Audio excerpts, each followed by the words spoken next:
The most powerful king in the land needed a new wife, so he gathered the most beautiful maidens from all 7 villages. They came with skin oiled in shea butter, necks dripping with expensive corals, dancing like swans to catch his eye. But when the king raised his royal staff, he didn't point at any of them. He pointed at Adunni, the orphan maid carrying water pots, the girl with a scarred face and patched clothes, the one everyone called ugly. The beautiful maidens wept. The elders murmured in confusion. How could the king choose the ugliest girl in the kingdom? But the king saw what no one else saw, her kindness when she helped a fallen dancer, her humility, her inner light. Little did anyone know, this shocking choice would lead to a 5th night that no one would ever forget. Queen Morayo was the most powerful woman in the palace, beautiful, feared, and furious when the king brought home a scarred maid as his second wife.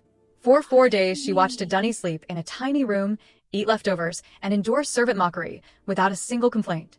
But that wasn't enough for the queen. She wanted the ugly one gone forever. Under the cover of darkness, she visited a witch doctor deep in the forest, who gave her a small gourd filled with liquid death. 1 drop on food, he croaked, and she sleeps forever.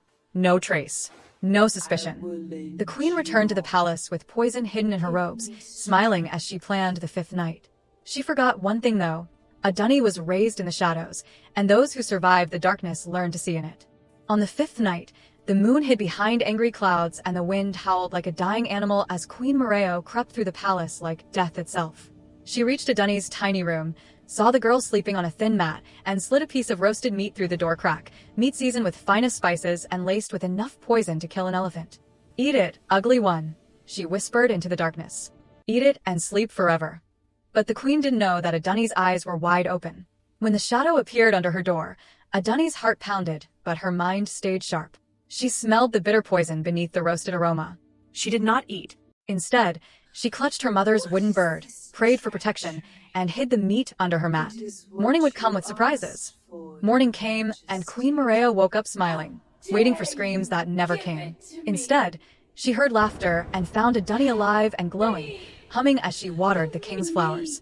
Panic gripped the queen's heart. If the poison failed, her treachery would be exposed. She stormed into Adunni's room, overturning pots and cushions, searching frantically for the poisoned meat. "Are you looking for this, my queen?"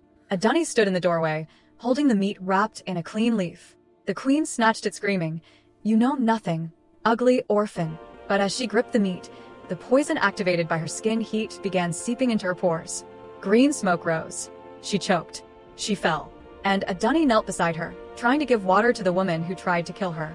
"Why help me?" the queen rasped. Adunni's eyes filled with tears.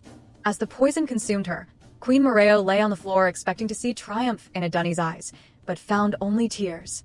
"Why do you weep for me?" she whispered. "I called you ugly. I made you sleep in a tiny room. I tried to kill you." Adunni held the dying queen's hand and said, "Because you had everything, beauty, power, wealth, yet you were poorer than me.